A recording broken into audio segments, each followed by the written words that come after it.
Hello, hi guys! Magandang hapon sa inyo lahat. This is Chino Rodriguez from my Sagari channel, a faith healer, also mata reader. So ngayong hapon, natutugyan natin ang sabihin sa inyo ng ating mga gabay. This is special gabay for the month of January 16 hanggang January 22 for the sign of Aries. So Aries, welcome to my channel. Ano kayang messages, advices, and spirit guides ang ating masasagap for today's video? Kano naman kayang energy or kaganapan sa buhay ng mga Aries ang ating mahagilap? So guys, this reading is a general reading namang hindi lahat makaka-resonate. Kunin lamang po makaka-relate sa inyo and comment down below kung kaninong energy ang ating nasagap. And of course, don't forget to like and subscribe my channel and hit the bell for more videos update. And of course, maraming salamat po sa mga walang sawang pagsuporta sa aking channel, lalo na hindi nag-skip ng ads. Naway pagpalike kayo na just at may kapal, siksik liglig na gumapa ang biyayang manubalik sa inyo. And of course, guys, umpisaan na natin ang laban for the sign of Aries.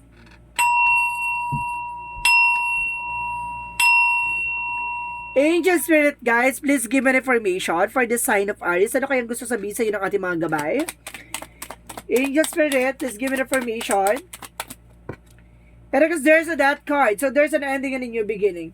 May mga bagay na matatapos na dito or may mga bagay na magsisimula or either there's a death represent an end, no? Maaari may mga bagay na matapos or ending, there's a death represent a death talaga. May kumbaga mayroong na-shaggy dito, no? May na-shaggy dito na eksena, no? Or something baka may mga yumao mahal sa buhay kang kumbaga na yumao na. And of course there's the Ten of Swords, the Wheel of Fortune represent destiny na maaaring kumbaga may mga bagay na matapos na dito. And of course, sinasabi dito, there's a perfect timing for a Wheel of Fortune. There's a good luck and of course, a blessing coming in for you. And of course, there's a Page of Pentacles. So, there's an investment. May mga bagay na kailangan mong mag-invest.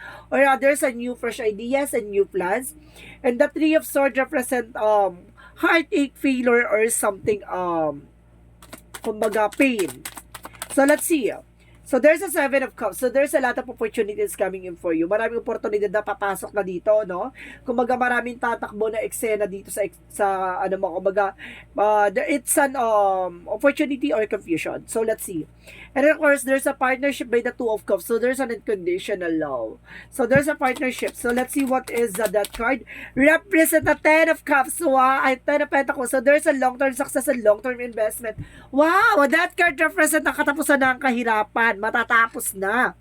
And of course, sinasabi dito, magkakaroon ka ng pangmatagalang good finances and career. And the source of income, and of course, there's an Eight of Cups. So, makaka-moving forward ka na with the Wheel of Fortune. May swerteng papasok dito, team. May malaking pasabog. So, let's see. Page of Pentacles represents the Seven of Wands. You are being protected. Now, protectionan mo yung grounds mo. Even your territory, even your love life, even your finances. So, let's see what is the Three of Swords. So, there's a Ten of Cups. So, there's a happiness. So, magkakaroon ka ng kaligayahan dito, no? Kumbaga, sa likod ng mga pinagdaanan, failures, or rejection, or something, kumbaga, this is the moment na magiging masaya na kayo. And the Eight of Wands represent the fast communication and fast movement. There's a travel. So, there's a lot of communications and there's a lot of informations. And the Magician represent power and manifestation. May mga bagay na pinagbukulod kayo ng langit o pinagbukulod kayo ng tadhana para sa isa't isa.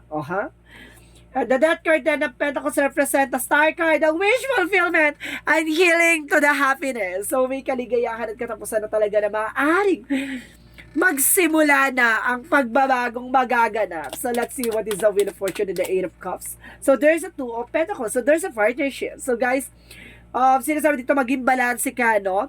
Sa lahat ng mga nangyayari sa inyo. Kasi sinasabi dito kailangan mo maging control sa situation and because your thoughts, no? Yung mga negative thoughts, yung mga negative na iniisip mo, even your mga attitudes mo, alisin mo yan kasi baka magsilbing blockages yan. See what is the Page of Pentacles and the Seven of Wands. So, there's a Six of Cups. Protection mo yung sarili mo. Protection mo yung kung ano man na meron ka sa kapitbahay mo. Kung protection mo yan kasi marami naiinggit din sa inyo. Or family related. Maaari may naiinggit sa pamilya mo. Kung maging resilience ka sa mga plano mo. No? And of course, there's a Six of Cups by ex-person. No? There's a friend either. Kumbaga, there's a fast person coming back na kumbaga protection mo yung sarili mo. So, let's see what is the Three of Swords in the Ten of Cups. So, there's a high priestess. So, there's a hidden agenda and there's a mystery. Ibig sabihin dito, yung mga taong nanakit sa'yo, no? Kumbaga ngayon, kumbaga nagiging masaya ka na, kumbaga may mga hidden agenda yan.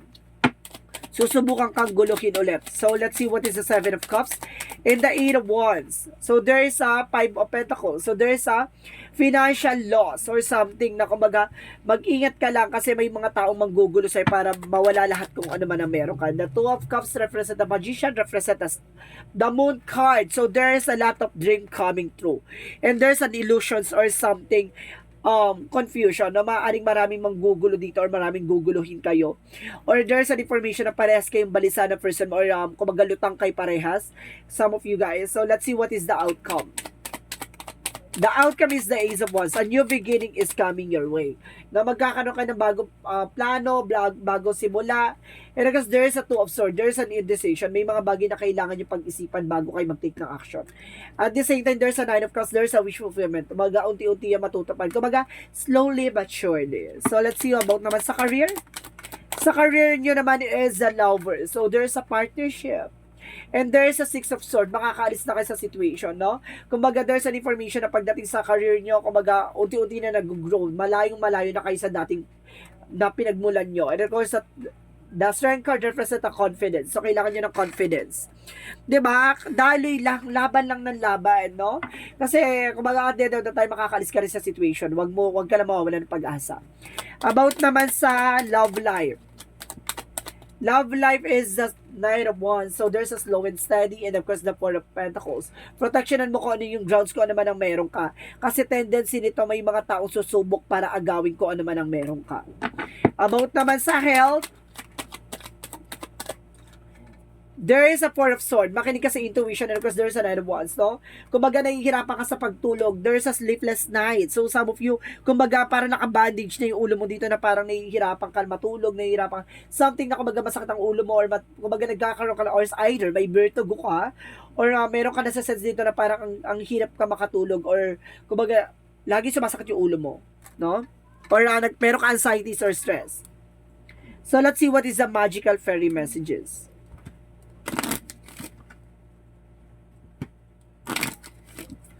For magical fairy messages, angel spirit guide, please give me information. So, there gets some exercise. So, kailangan nyo na exercise, no?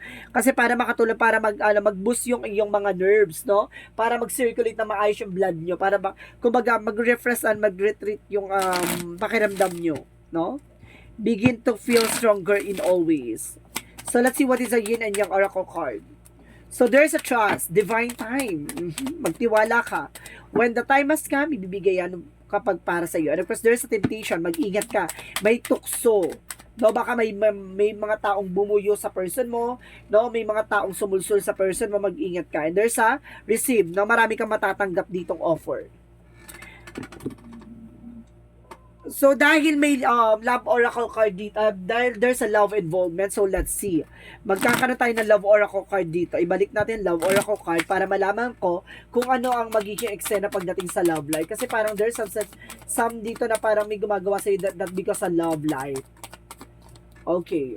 So, there's a dragonfly, no? Kumbaga, there's a change. And of course, para sa dito, maglilinaw sa iyo yung mga bagay-bagay. And there's a nihil, no? Kumbaga, gagaling ka na sa mga, kung ano man yung mga nangyari sa nakaraan. So, let's see what is Archangel Raphael. Sinasabi na Archangel Raphael, Jesus the Divine Healer. So, ibig sabihin nandito si Jesus para pagaling ka sa anumang uri ng karamdaman or either kailangan mo ng tulong para mapalapit ka kay Jesus, no? Para tulungan ka sa iyong kagalingan. And of course, there's a good night's sleep. See? Parang kailangan mo ng, kumbaga, ng mahabang tulog dito kasi nahihirapan ka talaga matulog. So, let's see what is the chakra. So, there's a workaholic. So, some of you, kumbaga, pagdating sa trabaho talaga. And of course, some of you guys, there's some acceptance. May mga bagay na parang kailangan mong tanggapin. There's an enlightenment. May mga bagay na maglilinaw sa'yo. Ganon.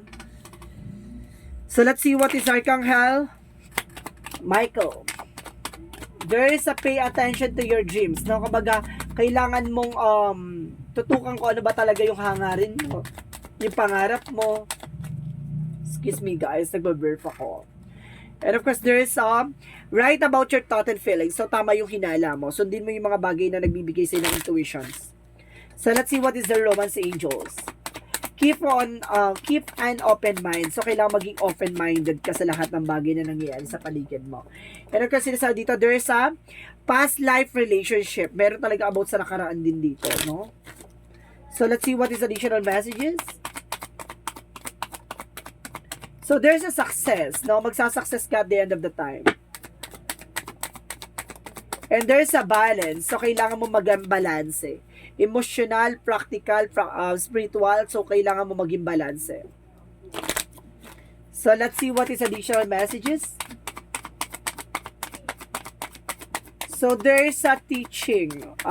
Kailangan mong may mga magturo sa'yo o may magbigay sa'yo ng mga advices. And there's a light and love. Magkakaroon ka ng kaliwanagan pagdating sa pag-ibig. So, let's see what is the Monsology. Bring love in this situation. Na mahalin mo kung ano man yung sitwasyon na kinagagalawan mo. And of course, there's a be bold and make the first move, no? Kung hindi mo sisimulan, walang magaganap ng pagbabago. And the time for healing. So, kailangan mo ng healing session. And of course, a fairy climax approaches, no? Nasa exciting part ka na. So, let's see what is additional messages for Angel Spirit Guides. For Angel Spirit Guides, please give me the information. And of course, there's spirituality. So, may mga bagay na maglilinaw sa about sa spiritual. And of course, there's a dancing for movement. No? Maraming galaw at mga pagbabago magaganap dito. So, let's see what is the energy. Let's see what is the energy. So, there's an angel of love. So, there's a love involvement talaga, no? Maaring, kumbaga, may something dito na magbabago pagdating sa buhay pag-ibig mo. No? Dati lagi kang sawi, gano'n, lagi kang niloloko, lagi kang, diba, rebound or something. Kumbaga, this is the moment na magbabago na yan. And there's an envy. Iwasan mo yung mga ego drama. Kasi hindi makakatulong yan, Maglalo maghahatak ng blockages yan. So, let's see what is additional messages for Angel Spirit Guides. For Angel Spirit Guide, please give me the information.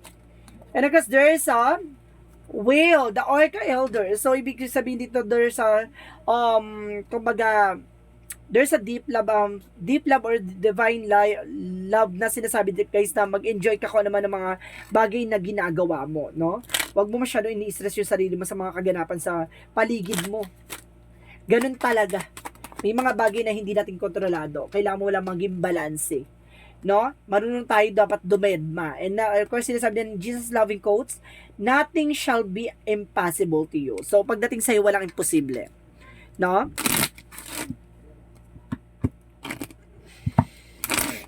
So, let's see what is the angel's answer. Pwede kayo mag-isip na magiging question nyo dito. Bibilang ako ng 3, kailangan nakapag-isip ka na, okay? 1, 2, 3. Angel's answer. Give me an answer for the question. No need to worry sa may mga bagay na kailangan mong, kumbaga, maging behave or something, kumalma. Huwag ka na raw mag-alala, diba? And there's an abundance. Wow, may kasaganahan dito, Kabog ka dito. Magiging masagana ka this moment. Parang ganon. So, sinasabi na there's a yes, no? Sa ating mga angels, para sinasabi na there's a possible yes ang sagot sa tanong mo. So, let's see what is the angel's number. There's a 7, I am brave. So, kailangan mo maging matapang. It is time to move on from the old patterns, habits, and fears. Now, it's the time to walk in the direction of your biggest desires and ambitions.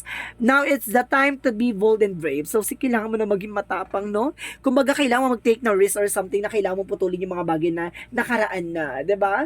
Kumbaga, kailangan mo nang itigil or kailangan mo nang umalis sa sitwasyon na, diba? Kumbaga, nabaong ka sa nakaraan. So, kailangan mo nang mag-moving forward. And of course, kumbaga may mga bagay or sitwasyon na kumbaga babalik man sa kasalukuyan, kumbaga wag ka na magiging marupok. Diba? Kumbaga, kailangan mong humarot. Ay, charis. Kumbaga, there's this the moment na kumbaga, may taong darating sa'yo. And of course, there's a destiny to happen na maaaring may partnership ka na, maaaring may asawa ka na ngayon or something guys, na may jowa ka ng bago. So, ibig sabihin dito, pinagbuklod kayo ng langit kasi para kayo sa isa't isa. Ay, sabi. So, let's see what is the messages of life. Messages of life represents Okay, dito tayo. Simplicity. O, simplihan mo lang daw. So, sinasabi dito, today I choose to simplify myself. My life I rather as I do so. My burdens lighten. I release my egos needed to understand, to prove, and to control. Instead, I undertake every task with an often humble heart. Seeing the through the eyes of the child, I discover life in all its wonder and simplicity as that complications and chaos of the mind fall away. I remember I am one with the light. So, ibig sabihin dito, kumbaga nakukontrol mo na yung mga kaganapan sa buhay mo, no? Kumbaga, even your emotions, no? Even about sa spiritual, about sa practicality, and of course, about sa material. Kumbaga, kontrolado mo na, no? Hindi ka na nagdadrama. Kumbaga, bagkos surrender mo na yung mga bagay na nangyari sa'yo. And of course, dinidiscover mo yung mga bagay na kailangan mo matutunan. And ni-enhance mo yung abilities and skills mo na kailangan mong malaman. So, guys, this reading is special gabay for the month of January 16 hanggang January 22 for the sign of Aries. So Aries, maraming salamat for your wonderful reading. So once again, this is Chin Rodriguez from Asagri Channel, a faith healer, also mata reader. So this reading is a general reading lamang, hindi lahat makaka-resonate. Kunin lamang ang makaka-relate sa inyo and comment down below kung kaninong energy ang ating nasago. And of course, don't forget to like and subscribe my channel and hit notification bell for more videos update. And of course, guys, maraming salamat sa mga walang sawang pag-support sa aking channel, lalo-lalo na hindi nag-skip ng ads na way pagpalain ka ni Diyos at may kapal siksik diglig na umapang biyayang manambalik sa inyo. And of course, once again, maraming salamat and see you in the next video. Bye-bye! And babush!